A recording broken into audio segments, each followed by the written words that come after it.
Without morality a person is more dangerous than lion. একজন হিংস্র পশুর চাইতেও খারাপ মানুষে পরিণত হয়ে যায়। যদি এই দেশকে গড়ে তুলতে হয় তাহলে শিক্ষার সাথে মোরালিটি ডেভেলপ করতে হবে। এডুকেশনের মূল থিম হচ্ছে education is the harmonious development of body, mind and soul. আমরা মাদ্রাসায় পড়েছি, we are proud of this. তারা মনে করে এটা নাকি আনপ্রোডাক্টিভ সেক্টর, মাদ্রাসায় পড়ে প্রোডাক্টিভ সেক্টর তৈরি হয় না। মনে করা হয় আলিয়া মাদ্রাসা এগুলো পড়ে কি করবে, এখানে তো বিজ্ঞানী তৈরি হয় না। বিজনেস ক্ষেত্রে যে পরিমাণে করাপশন হয়, দীর্ঘ সময় ধরে মাদ্রাসার ছাত্ররা বিজনেসে পরীক্ষাও দিতে পারতো না, বিজনেস সেক্টরে এখানে ছিল। অর্থনৈতিক অব্যবস্থাপনা এবং করাপশনের পরিমাণ বাংলাদেশে আওয়ামী ফ্যাসিবাদের আমলে ছিল 28 লক্ষ কোটি টাকার উপরে। আমরা মাদ্রাসায় পড়েছি, we are proud of this. আমরা এজন্য গর্ববোধ করি যে আমরা মাদ্রাসার শিক্ষার্থী। আমরা মাদ্রাসায় পড়েছি, কোরআনের সাথে আমাদের সম্পর্ক ছিল। আমরা মাদ্রাসায় পড়েছি, দুর্নীতি করতে আমরা ঘৃণাবোধ করি। আমরা মাদ্রাসায় পড়েছি, আমরা মানুষের সম্পদ লোপাট করতে ঘৃণাবোধ করি।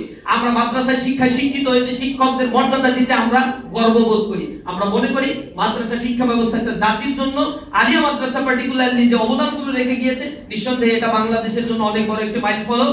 তারা মনে করে এটা নাকি আনপ্রোডাক্টিভ সেক্টর, মাদ্রাসায় পড়ে প্রোডাক্টিভ সেক্টর তৈরি হয় না।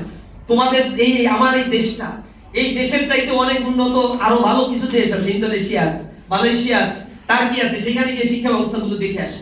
সেখানে কোরআন নিয়ে রিসার্চ হচ্ছে, হাদিস নিয়ে রিসার্চ হচ্ছে। কোরআন হাদিস রিসার্চ করে নিয়ে সোশ্যাল স্ট্রাকচার নিয়ে তারা রিসার্চ করছে। মানুষের জীবন মান উন্নত করা, মেডিটেশন দেয়া, মানুষকে মানুষ হিসেবে গড়ে তোলার জন্য তাদের অনবদ্য অবদান রয়েছে। কিন্তু মাদ্রাসায় মনে করা হয় আলিয়া মাদ্রাসা এগুলো পড়ে কি করবে, এখানে তো বিজ্ঞানী তৈরি হয় না। বিজনেস ক্ষেত্রে যে পরিমাণে করাপশন হয়, দীর্ঘ সময় ধরে মাদ্রাসার ছাত্ররা বিজনেসে পরীক্ষাও দিতে পারতো না, বিজনেস সেক্টরে এখানে ছিল না। অথচ ইসলামের আগমন হয়েছে হালাল বিজনেস দিয়ে এই বাংলাদেশে, এবং সারা বাংলাদেশ ব্যাপী মুসলমানরা ইসলামের আকীদাগুলো মানুষের মাঝে ছড়িয়ে দিয়েছে এবং মানুষকে সভ্য করে গড়ে তুলেছে প্রথমে হালাল রুজির মাধ্যমে। আমাদের এখন ওজনে কম দেয়া হয়, মধ্যসত্যভোগিতা এত বেশি বেড়ে গিয়েছে, এটা কল্পনার বাইরে। এখানে আস্তিক মানুষগুলো নাই, শিক্ষিত হচ্ছে, ইউনিভার্সিটিতে শিক্ষিত হচ্ছে, কিন্তু তার ভিতরে যদি মোরালিটি না থাকে, without morality a person is more dangerous than lion. একজন হিংস্র পশুর চাইতেও খারাপ মানুষে পরিণত হয়ে যায়। আমরা সেগুলো দেখছি, কোটি কোটি টাকা বিদেশে পাচার করছে, 240 বিলিয়ন ডলার পাচার করেছে। এরপরে এই সরকার এখন গবেষণা করে, তারপরে রিসার্চ করে দেখেছে অর্থনৈতিক অব্যবস্থাপনা এবং করাপশনের পরিমাণ বাংলাদেশে আওয়ামী ফ্যাসিবাদের আমলে ছিল 28 লক্ষ কোটি টাকার উপরে। শুধুমাত্র বিভিন্ন ভাবে টাকাগুলো তাসরুফ হয়ে গেছে, এগুলো উদ্ধার করছে কয়েক বছরে, এই এক বছরের কয়েক মাসে 58,000 কোটি টাকার উপরে।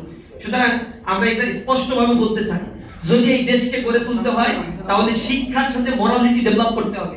এডুকেশনের মূল থিম হচ্ছে education is the harmonious development of body, mind and soul. মিল্টনের এই বক্তব্যের সাথে আমরা একমত পোষণ করি। যদি আত্মিক প্রশান্তি শিক্ষা তৈরি করতে না পারে, তাহলে বস্তুতান্ত্রিক শিক্ষা কিন্তু রোবট তৈরি করে দেয়। তার ভিতরে মানবিকতা, মানবিক মূল্যবোধ হিসেবে তারা গড়ে উঠতে পারে না। আর মানবিক মূল্যবোধ সম্পন্ন একজন দক্ষ, কারিগরি যোগ্যতা সম্পন্ন মানুষ গড়ে তোলেই হচ্ছে মাদ্রাসা এডুকেশন সিস্টেম। দীর্ঘ আওয়ামী ফ্যাসিবাদের আমলে এই মাদ্রাসা শিক্ষার প্রতি কোনো বাজেট ঠিকমতো দেওয়া হয়নি, বহির্ভূত করা হয়েছে, মাদ্রাসাকে অনুমোদন দেওয়া হয়তো না, মাদ্রাসাগুলোর ইনফ্রাস্ট্রাকচারাল ডেভেলপমেন্টের ক্ষেত্রে কোনো বাজেট সেখানে স্যাংশন করা হতো না। এভাবে করে যে বৈষম্য মাদ্রাসার প্রতি বিগত 15 বছর করেছে ফ্যাসিবাদ, আর সেই একই ট্রেন্ড ধরে বর্তমান সরকার মাদ্রাসায় বাজেটের ক্ষেত্রে অ্যাজ ইউজুয়াল একটা নীতি তারা গ্রহণ করেছে। অথচ যারা সাপ্রেসড হলো, বঞ্চিত হলো, তাদের দিকে ভ্রুক্ষেপ করার মতো এই সরকারের, যে সরকার বিপ্লবী সরকার বলে নিজেদের দাবি করে, অভ্যুত্থান পরবর্তী সরকারের উচিত ছিল সেটা আমরা তাদের কাছে দেখতে পাই নাই। লজ্জিত আমরা। আলিয়া মাদ্রাসাগুলোতে, অধিকাংশ কামিল মাদ্রাসাগুলোতে কিন্তু এখন অনার্স চালু নাই। 52-53টা মাদ্রাসায় চালু আছে। এর মধ্যেও যে শিক্ষক নিয়োগ দেওয়া হয় আলিয়ায় অনার্স পড়ানোর জন্য, সে অনার্সের শিক্ষক আরবি বিশ্ববিদ্যালয়ের অধীনে, কিন্তু আরবি বিশ্ববিদ্যালয় থেকে এই মাদ্রাসার এই কারিকুলাম বা সকল কিছু দেখা হলেও এই শিক্ষক নিয়োগের কোনো ফর্মুলা নাই। অর্থাৎ অনার্স পড়বা কিন্তু শিক্ষক দেব না। তার মানে কেমনে অনার্স পড়বে তারা? এখানে তো পড়াশোনার কাঠামো দাঁড়াবে না, এখানে ক্লাস হবে না, এটা স্বাভাবিক। এখানে আরবি বিশ্ববিদ্যালয়ে শিক্ষক নিয়োগের জন্য কোনো ধরনের বাজেট দেওয়া হচ্ছে না, কোনো ধরনের অনুমোদন নেই। একটা ইউনিভার্সিটির অনুমোদন দিয়েছে, শিক্ষক নিয়োগ নেই। তাহলে আমার দাবি যে ঢাকা কলেজ থেকে শুরু করে ন্যাশনাল ইউনিভার্সিটি, যে ন্যাশনাল ইউনিভার্সিটির অধীনে শত শত কলেজগুলো রয়েছে, তাদের শিক্ষকগুলো সংশ্লিষ্ট কলেজগুলো চালানো উচিত।